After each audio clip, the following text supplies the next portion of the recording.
사랑하는 성도 여러분, 에베소서 6장 4절에 또 아비들아 너희 자녀를 노엽게 하지 말고 오직 주의 교훈과 훈계로 양육하라.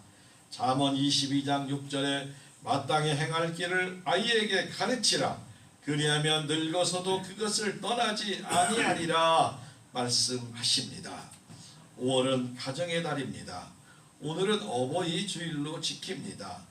우리는 날마다 천국 소망을 가지고 범사에 감사하며 영육간에 건강하며 믿음의 용사, 기도의 용사로 날마다 행복하게 살아가시기를 예수님의 이름으로 축복합니다.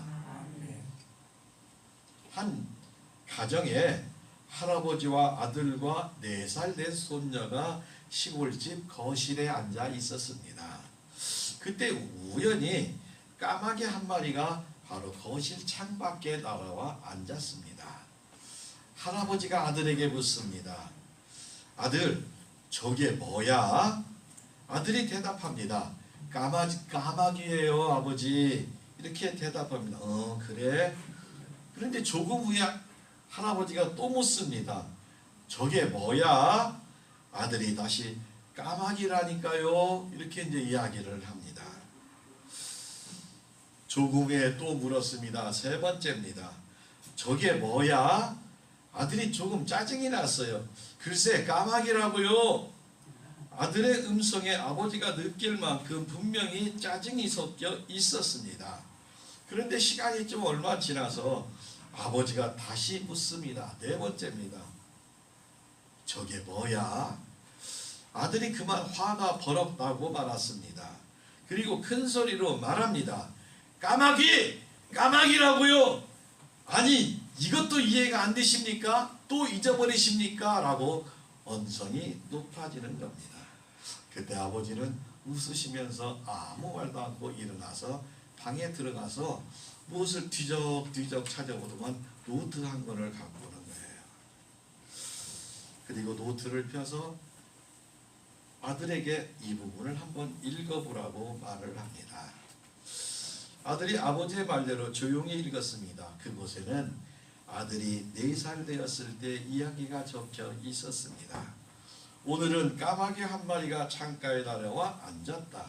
그리고 어린 아들은 저게 뭐야 하고 내게 물었다. 나는 까마귀라고 대답을 해주었다. 그런데 아들은 계속해서 23번을 똑같이 내게 물었다.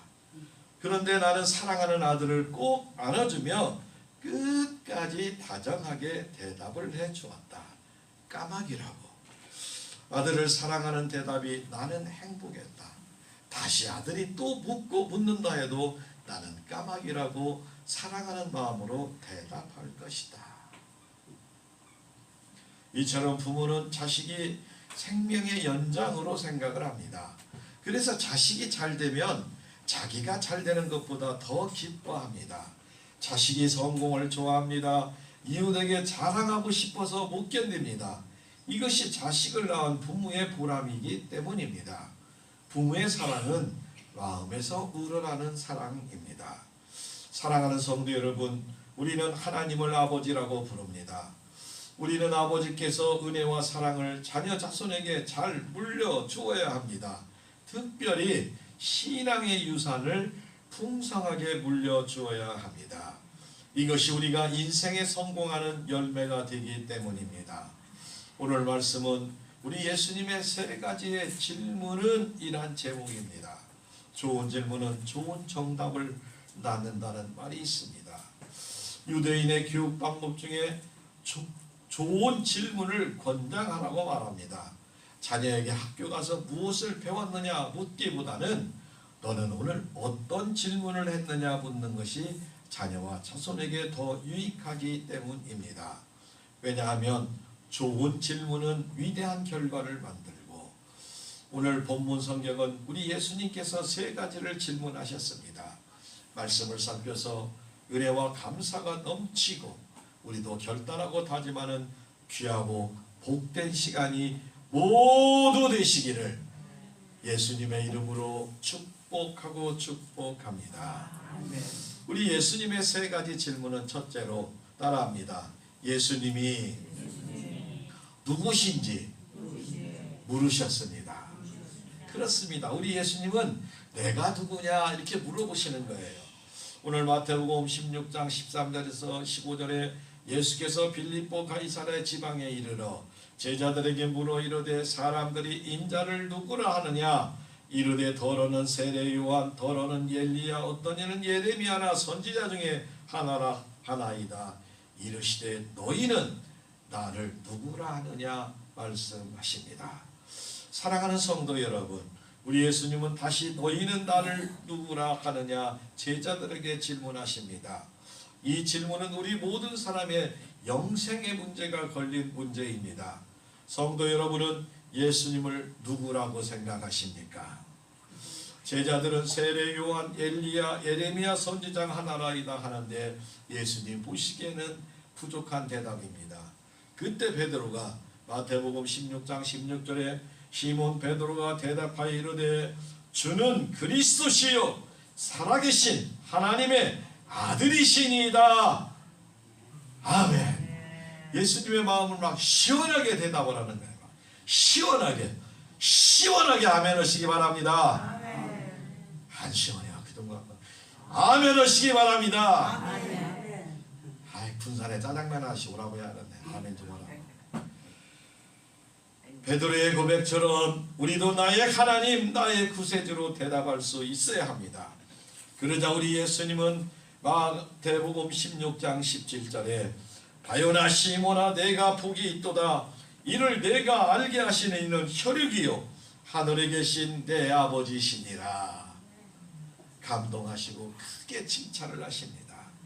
베드로의 이 고백이 오직 예수님만이 우리의 구세주가 되심을 고백한 것이며 예수님의 나의 하나님 나의 구주이실 뿐 아니라 예수님 밖에는 다른 구원이 없음을 대답할 수 있는 사람만이 참된 구원받은 백성입니다.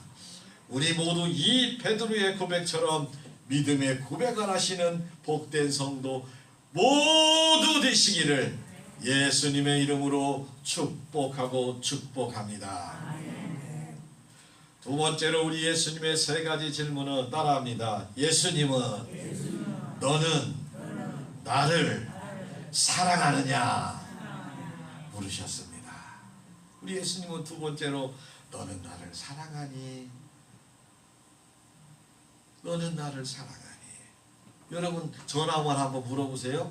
자녀들 오고 가고 하는데 전화하면 아들 엄마 사랑해요? 우리 최 권사님 아들들 와 있던데 너희들 아들들 엄마 사랑하냐? 한번 물어보시면 뭐라고 대답할까? 아마 100% 그럴 거예요. 엄마 사랑해요! 엄마 사랑해요! 다 그럴 줄로 믿습니다. 엄마 사랑하면 엄마 말 좀 들어줄래? 대답 안 하네. 엄마 말 좀 들어줄래? 똑같이 자녀들이 이렇게 대답을 안 한다니까. 영적인 문제라 그래요. 기도하고 또 기도해서 꼭 물어보시기 바랍니다. 예수께서 시몬 베드로에게 이르시되 요한복음 21장 12절에 요한의 아들 시몬아 내가 이 사람들보다 나를 더 사랑하느냐. 제자들이 여럿이 앉았었어요. 베드로가 그 전에 뭐 있었어요? 3일 전에? 또 그 바로 전에 예수님 십자가에 달리기 전에 베드로야 내가 나를 닭이 울기 전에 3번 나를 부인하리라. 그러니까 베드로가 막 불끈 예수님 무슨 소리예요? 세상 사람이 다 배반해도 나는 안 그럴 겁니다. 막 그럴 것 같았어. 저도 그렇게 생각해요. 우리 최장로이나 우리 임장로님 보면 배신 안 할 것 같아. 예수님 말할 때. 그런데 주님이 막 채찍에 맞습니다. 가시관이 시원입니다. 막 로마 군병들이 들고 막 그 연약한 모습, 피 흘리는 모습을 보니까 간이 콩알만해져 가지고 한 종의 소녀가 너도 예수님과 한편이지? 예수님하고 같이 있었지? 할 때 자기도 모르게 3번이나 부인하고 성경에 보면 저주하고 예수를 모른다 맹세하였다 적혀 있습니다. 그때 닭이 꼭기요 하고 울을 때 밖에 뛰쳐나가 한없이 울었고 닭이 울음소리 날 때마다 베드로는 고백하였다고 말합니다. 사랑하는 성도 여러분, 우리 주님이 부활하셨어요.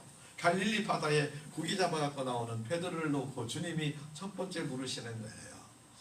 내가 이 사람보다 나를 더 사랑하니? 참, 나 같아도 염치가 없을 거야 아마. 바로 2, 3일 전에 주님이 그렇게 너 넘어질까 조심해라 했는데 꼭 했어요. 그러자 주님이 그러십니다. 베드로에게 너 넘어진다. 내가 그러나 너를 위해서 기도한다. 내가 다시 일어나 제자들과 함께 힘을 얻어라. 그리고 주님 십자가에 달리시고 부활하셔서 오늘 물으시는 거예요. 내가 나를 사랑하느니? 내가 나를 사랑하느니? 라고 묻습니다. 우리 예수님을 사랑하지 않고는 대답할 수 없는 일입니다. 베드로의 3번이나 대답했는데 성경 원문을 살펴보면 베드로의 질문이 더 흥미롭습니다. 헬라어에서 사랑의 뜻은 같은 사랑이라고 불러도 4가지의 뜻이 있는데 첫 번째로 아가페의 사랑이 있습니다. 이것은 하나님의 무조건적인 사랑이에요. 하나님은 우리를 무조건 사랑하시는 줄 믿으시기를 바랍니다. 두 번째 필레오는 친구 간의 우정의 사랑이야. 내가 힘이 있고 내가 능력이 있으면 친구들이 나한테 잘합니다. 내가 어려움 당하면 내게 별 볼이 없다고 생각한 친구는 다 떠나는 줄로 믿으시기 바랍니다. 이게 우정이라는 사랑이야. 세 번째는 스톨게. 이것은 어머니나 아버지가 자녀를 사랑하는 마음, 우리가 나라를 사랑하는 마음, 교회를 사랑하는 마음을 스톨게라고 합니다. 네 번째 에로스는 남녀 간의 청춘들의 사랑을 말하지요. 그런데 우리 예수님은 베드로에게 원문에 보면 내가 나를 아가페 하느냐, 내가 나를 하나님의 마음으로 사랑하느냐 이렇게 묻습니다. 그러자 베드로는 다 죽어가는 소리로 이렇게 말합니다. 내가 주님을 필레오합니다. 내가 주님을 친구처럼 밖에 사랑을 못합니다. 왜? 아직 약하니까. 인간은 연약하니까. 그런데 우리 주님은 두 번째 질문에 또 물어봅니다. 내가 나를 사랑하느냐? 그래서 똑같이 베드로는 필레오합니다 라고 대답을 하고 주님이 하신다고 말합니다. 예수님은 베드로가 거듭 하나님의 무조건적인 아가페 사랑을 하느냐라고 묻는데 베드로는 필레오밖에 사랑을 못합니다라고 말합니다. 베드로의 신앙의 수준이나 믿음의 수준은 친구의 우정인 수준인 필레오 한다는 대답밖에 못합니다. 그래서 세 번째 주님께서는 베드로에게 물어보기를 내가 나를 필레오 하느냐라고 묻습니다. 세 번째는 아가페라고 물어보는 것이 아니라 필레오 하느냐 묻습니다. 베드로가 근심하여 주님 모든 것을 아시오매 내가 주님을 필레오 합니다라고 고백을 합니다. 내가 주를 사랑하는 줄 주께서 아십니다라고 순수한 고백을 합니다. 우리 예수님은 마가복음 12장 30절 31절에 내 마음을 다하고 목숨을 다하고 뜻을 다하여 힘을 다하여 주 너의 하나님을 사랑하라 하신 것이요 둘째는 이것이니 내 이웃을 내 자신과 같이 사랑하라 하신 것이라 이보다 더 큰 계명이 없느니라 말씀하십니다. 몇 년 전에 좀 떠들썩했던 일이 좀 있었습니다.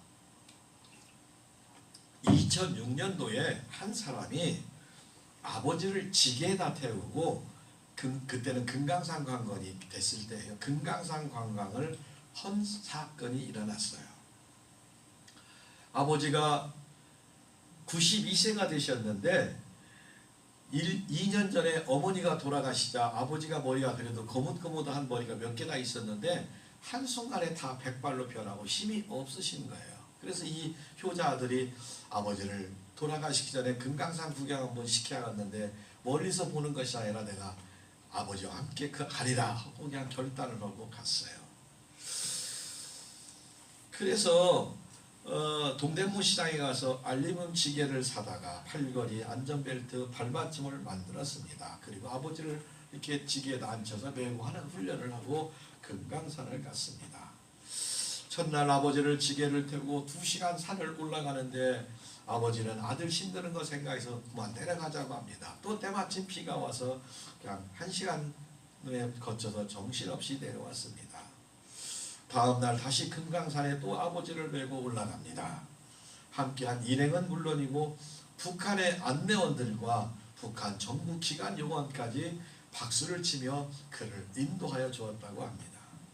그래서 잘 여행을 마치고 지게가 계속 팔과 다리를 눌렀는지 온 팔이 다 시커멓게 먹이 들었다고 합니다. 사람들이 묻습니다. 힘들지 않았냐고 물었는데 힘들지만 아버지가 좋아하는 모습을 보고 아픔이 사라졌다고 대답합니다. 당시 아버지의 몸무게는 43kg, 지게의 몸무게는 13kg, 그러니까 56kg를 계속 메고 다닌 거지요. 이 아름다운 지게의 효자 이군익 씨가 중국에까지 소문이 나서 중국 정부에서 초청장이 왔습니다. 그래서 10월에 산둥성을 향했고 공자사당, 공자맹자는 공자사당에 올라가기로 해서 지게효를 메고 아버지를 메우고 산에 올라갔습니다. 태산을 올라가서 한참 갔는데 또 비바람이 쳐서 도중에 내려왔습니다. 아버지는 좀 아쉽기는 하지만 그래도 좋다, 매우 감사하다라고 아들에게 말했답니다. 그날 상행의 산둥성 지역방송 제노TV가 함께 했으며 저 한국인처럼 연로한 부친에게 효를 행하는 사람이 있다. 불효를 행하는 사람은 배우고 반성할 것이며 저 효자는 밥도 못 먹고 아버지를 모시고 태산에 올랐습니다. 라고 방송에 대대적으로 소개를 했습니다. 그리고 아버지는 2012년 98세로 세상을 떠납니다.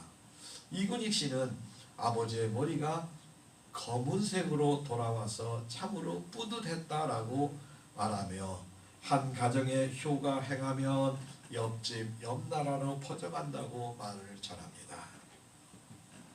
사랑하는 성도 여러분, 예수님을 향한 우리의 사랑도 지금은 베드로처럼 부족하고 필레오라밖에 대답할 수가 없다면 그러나 반드시 아가페 수준으로 장성해야 하는 것을 말씀합니다. 베드로 사도가 그랬지요.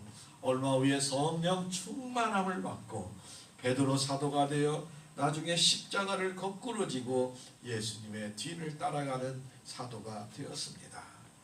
우리 예수님이 우리를 사랑한 만큼 우리도 예수님을 사랑할 수 있어야 됩니다.